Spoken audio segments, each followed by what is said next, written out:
Hello， 大家好，今天的这个视频标题是加拿大的房产市场已经开始崩盘。起这样一个标题并不是要语不惊人誓不休，而是这实实在在已经发生。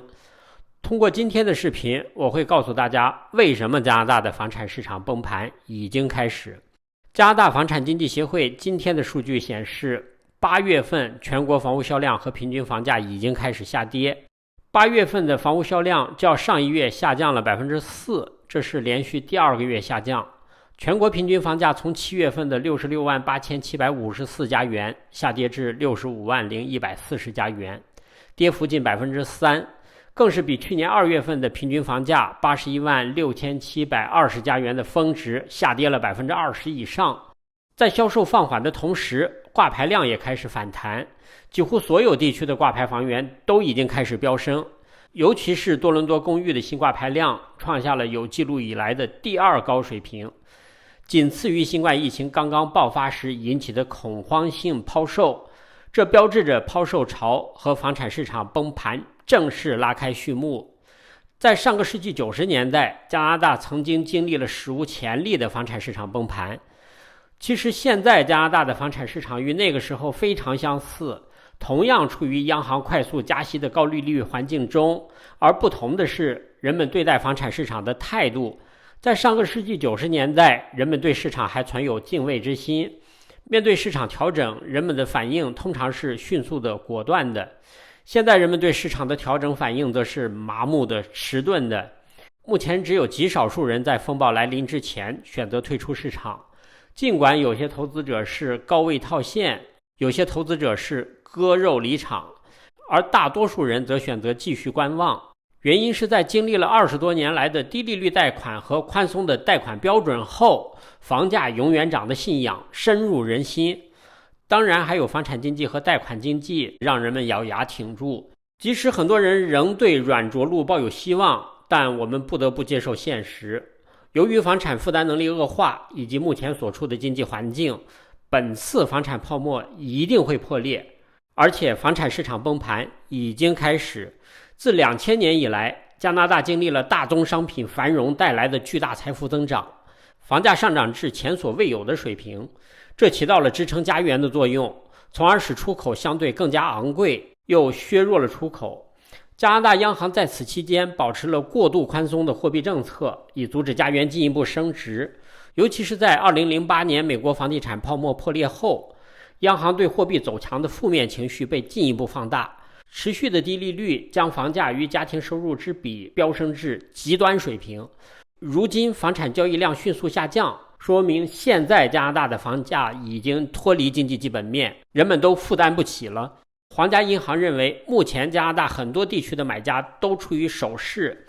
尽管他们有更多的选择，但高利率和持续的负担能力问题，以及迫在眉睫的经济衰退都将构成重大障碍。任何实质性的复苏都必须等到利率下降。最近诺纳斯为彭博社进行的民意调查显示，大约 70% 的受访者表示他们高兴看到房价下跌，这说明大多数加拿大人都认为房价过高，而且大多数人并不介意房价下跌。由于高房价和高利率并存，家庭债务负担日益沉重，加拿大人的债务相当于可支配收入的 180% 以上，比2008年金融危机前的美国还要高出50个百分点，这加大了金融体系的风险。数据显示，加拿大的信用卡余额在今年第2季度创下了1074亿加元的历史新高，这表明在高通胀和高利率的情况下，加拿大人的财务压力不断加剧。第2季度加拿大消费债务总额达到了 2.4 万亿加元，抵押贷款借款人的利息成本也在第2季度继续攀升。自央行开始加息以来，利息成本已经飙升超过 80%。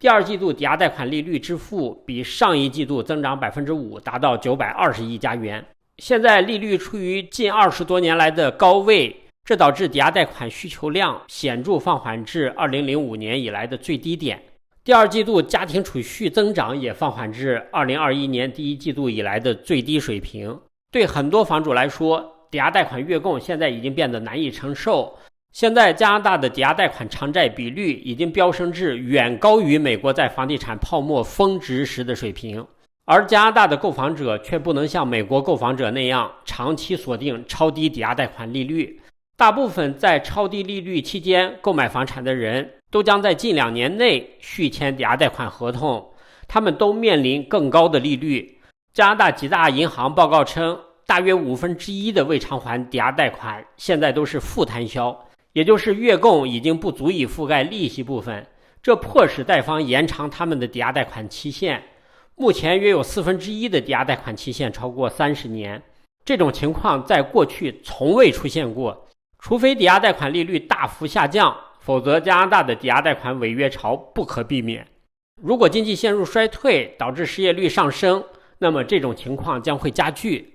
很多人对房产市场实现软着陆仍抱有希望，他们认为抵押贷款利率很快就会大幅下降。但是当前的通货膨胀和经济环境却让这一目标很难实现。本周不论是美联储还是欧洲央行，他们均表示需要继续加息。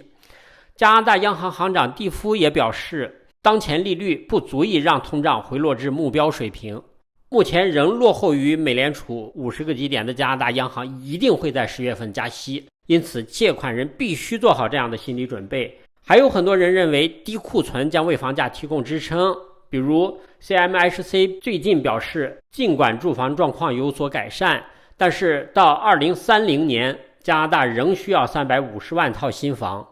其实这种说法并不靠谱，实际上在过去的几十年里，新房建设数量大大超过了家庭增长的数量，尤其是在近10年来，新建住房数量屡创历史新高。这种情况已经在大多伦多地区公寓市场显现出来。未来随着投资需求降温，我们将在更多市场看到投资者抛售和新房上市带来的供应冲击。在经济面临衰退威胁和高房价、高利率的背景下，抛售潮不可避免。还有的人认为新移民将不断创造新的住房需求。所谓房地产周期，长期看人口，中期看土地，短期看金融。如果加拿大移民政策吸引的全是非常有钱的新移民，他们创造的房产需求一定会推动房产市场继续保持繁荣。但实际上近2年我们更多看到的是由于负担能力问题，大量新移民被挤出房产市场。比如近2年，加拿大每年都接纳史无前例数量的新移民，而房屋交易量却处于历史低谷。因此，随着加拿大经济衰退、失业率上升问题逐步显现，房产抛售潮将从多伦多公寓市场开始迅速蔓延，房产市场崩盘已经开始。现在人们应该关注的是它什么时候结束。好了，以上就是今天我要给大家分享的内容，谢谢观看，再见。